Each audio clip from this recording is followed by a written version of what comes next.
So welcome back to DC Silver Age Storytime, and today's story comes from All-Star Comics number 8 from December 1941 and January 1942. And this is the first appearance of Dr. Mid-Nite other than in the introduction. He is considered the first superhero with a handicap. He is blind, although I assume maybe fully blind. I'm not sure, or whether just partially blind, but I was confused because in there he's shown wearing glasses, but I think later on you see that they are dark glasses.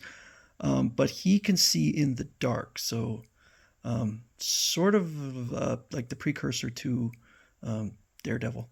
It was late at night. I was dictating an important letter to my secretary, Myra Mason. Suddenly, important bulletin, a dangerous maniac has escaped from the Oakdale Sanitarium.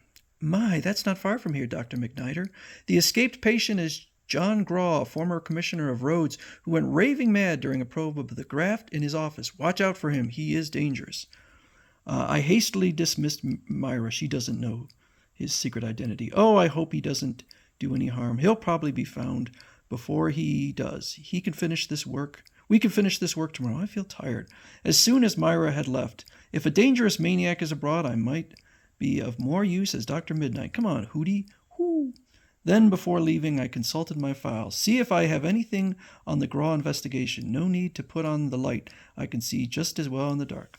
Even writing. I found a clipping that astounded me. We're blinding him and had to be taken to a dark room. Doctors said he is the victim of some rare disease involving a dread of light. Well, this is a case for Dr. Mid-Nite. Whoo! I had scarcely reached the ground. What's that, Hootie? In the darkness, I saw a figure slip into the nearby woods. I hadn't expected my search to end so soon. Stop. Yeah! It was Graw, all right. Well, that was easy. I could recognize his features in the darkness. He seemed to have the strength of 10 men, just like our man, and the fury of a demon. Ugh! And a trick I learned at college came in handy. He was up in a flash and charging me again. Yeah! This time I was ready. I leaped for a limb and met Graw halfway. The blow put Graw out long enough to tie him up safely. Glad we had this tussle. It helped me to diagnose this case. Those blind charges he made at me, the fear of light, even the strange cry, all add up to one thing. And this blood test proves it. This is a very rare disease, but it's always found among apes. It's never attacked humans before. There's something very funny here. I thought immediately of old Professor Abel, whose scientific work with animals is well known. It was he who discovered this disease. I'm sure he'll help us, Hootie. Woo. My visit awakened the old caretaker. A bit informal, but I must see Professor Abel. But that's impossible. This is urgent. It looks like he's taking a swing at the old man. You don't understand. He left for Africa a month ago on a scientific trip. This is terrible. He was the only one who could help. How can I reach him by radio? I don't know. His trip was a secret. He said very little about his plans. I searched Professor Abel's laboratory in vain for the antidote he had perfected. Notes of all kinds, but only Professor Abel knows what they mean. I suppose I shouldn't have let you in, but the famous Dr. Mid-Nite can mean no harm. Finally, I found a vial filled with a substance I couldn't identify. Solution K. Wonder what that is. Say, this might be the antidote. In the cellar were apes kept for experimental purposes. There's one way to make sure. I'll need your help. First, we'll inject the ape with the germs of this disease. In the moment, he showed the same symptoms as McGraw did in the woods. Yeah, look out. I met his onrush with an injection of solution.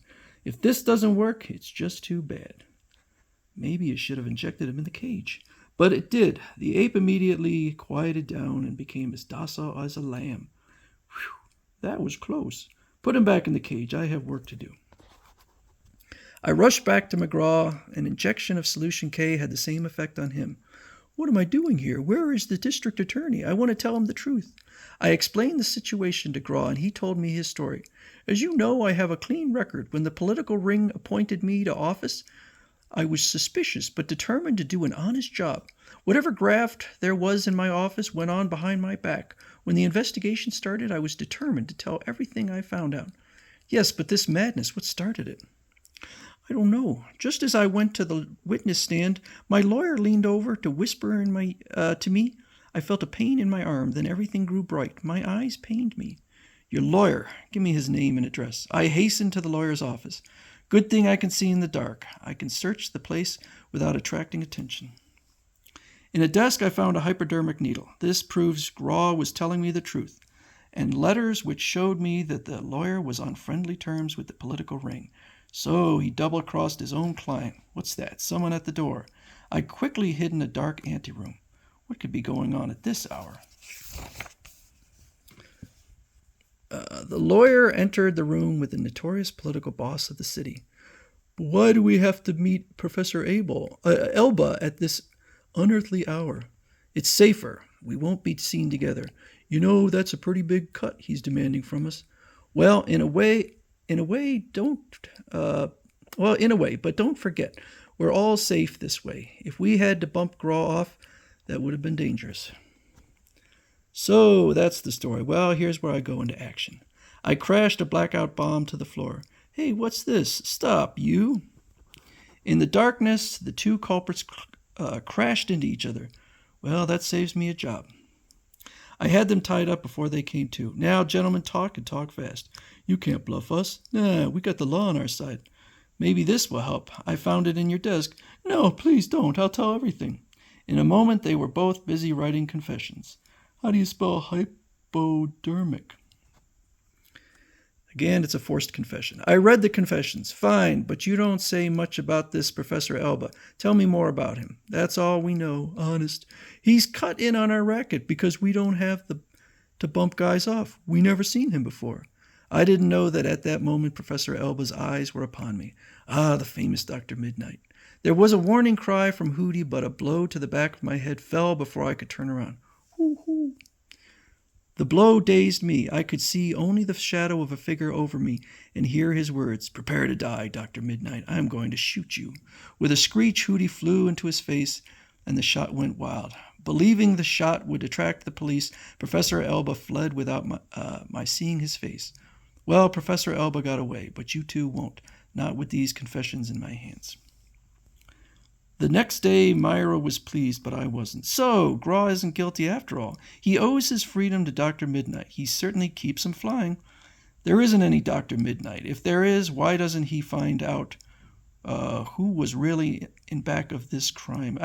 I'm still confused about his powers. I don't know what causes him to be able to see in the dark, and I'm not sure why he wasn't able to see Dr. Elba, who was in shadow. But I think that Dr. Mid-Nite is a very good addition to the Justice Society.